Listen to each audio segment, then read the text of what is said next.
айылдын жашоосу да кооз башкача го. Бардыгы бири-бирин тааныйт, бардыгы бири-бирин билет. Эми шаарда бир жандагы кошунасын тааныбайт да.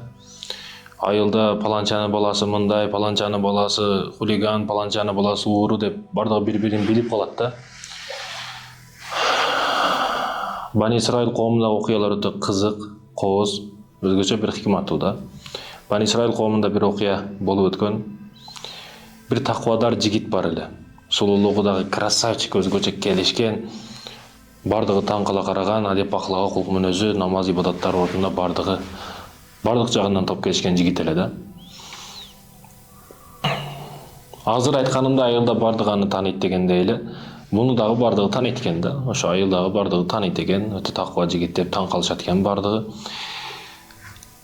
Күнөрдөн бир күн таква жигит намаз окуп жатса, апасы келип: "О уулум Жунайч, о уулум" деп кыйкырып чакырат экен. Бул лагын таква жигит ибадатта бир жагыда апасы, бир жагыда Аллах менен сүйлөшүп жатат, түзмө-түз байланыш. Кайсы бирин токтотсом, апасына унчукпайт да намазын улай берет. Апасы капа болгон абалда: "Мага унчукпадың, бир сойку, бир жаман аялды көрмөйүнчө, бетин көрмөйүнчө бул жашоодон Аллах жаныңды албасын" деп сүйлөп алып кетип калат. Күндөр өтөт экен. Бардыгы тааныгандай эле сойкудагын бир сойку аял анын атын угушту баштайт. Ушундай таква жигит бар, аны эч ким азгыра албайт, башка деген сөздөрдү угат.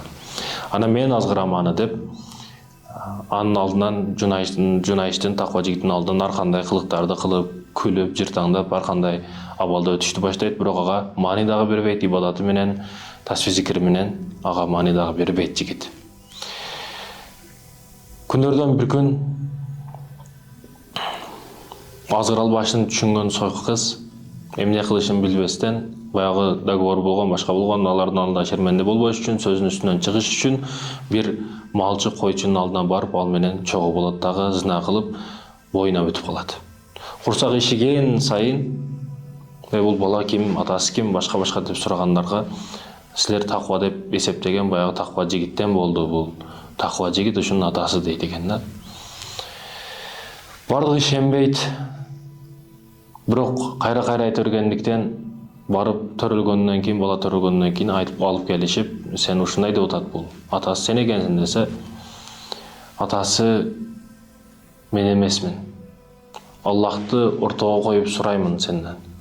Сен атаң ким деп наристеден сураган учурда мен атам паланча деп баягы наристе, бешикте жаткан наристе сүйлөйт да. Аллах табарак ва таала бардык нерсе кудуреттүү.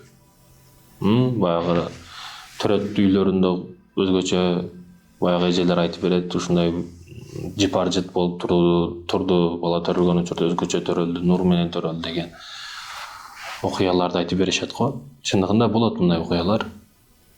Кээ бир белгилер менен, пайгамбар саллаллаху алейхи төрөлгөнү кандай өзгөчө бир окуялар болуп өткөн. Кызык да, өзгөчө бир кызыктын ичинде каласың адам.